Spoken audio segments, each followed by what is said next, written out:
So the Montreal Canadiens have a pretty large history. So I have a new idea for a series I wanted to start. It involves me going over the history of all 31 NHL teams. Well, 32 in the 2021 season, but 31 for now. I happen to have a Montreal Canadiens jersey, so I thought, why not start with the Montreal Canadiens? Also, the fact that they are the oldest franchise in the NHL, so I think starting with them kind of makes the most sense, but the Montreal Canadiens.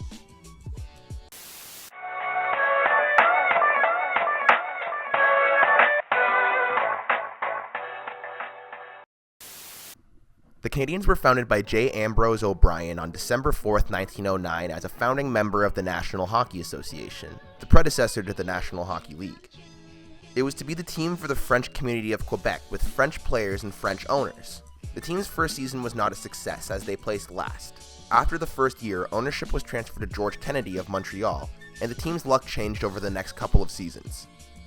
The team won its first Stanley Cup championship in the 1915-16 season. In 1917, the Montreal Canadiens, Montreal Wanderers, Ottawa Senators, and Quebec Bulldogs held a meeting to discuss the league's future, as there were disputes between the Toronto Blue Shirts' Eddie Livingston and the league itself. The Montreal Canadiens won their first NHL Stanley Cup during the 1923-24 season, led by Howie Morenz.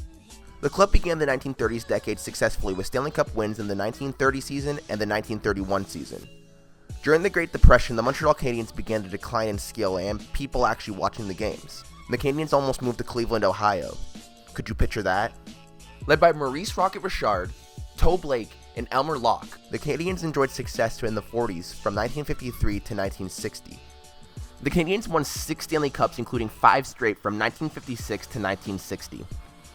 In the 1976-77 season, the Canadiens set 2 records for the most points with 132 and fewest losses by only losing 8 games in an 80-game season. Scotty Bowman would set a record for most NHL wins by a coach. The Canadiens won the Stanley Cup in 1986, led by rookie goaltender Patrick Waugh. In the 2008-2009 series, the Montreal Canadiens celebrated their 100-year anniversary, showing off their vast history and all around how great a team they are. Anyways, that was the history of the Montreal Canadiens. If you enjoyed the video, be sure to leave a like, comment, and subscribe for future releases. Be sure to leave a comment down below for what team I should cover next. I happen to own a Las Vegas Golden Knights shirt and a Toronto Maple Leafs jersey, so aesthetic-wise, if you pick one of those 2 teams, it might make it easier for me. I don't plan to exclusively do these live-action sort of videos. If you like them, be sure to leave a comment down below and let me know. I'm doing it to streamline content a little bit faster. I do still plan to do my video essay style of videos, but let me know what you guys think. Anyways, I'll see you guys when I see you guys.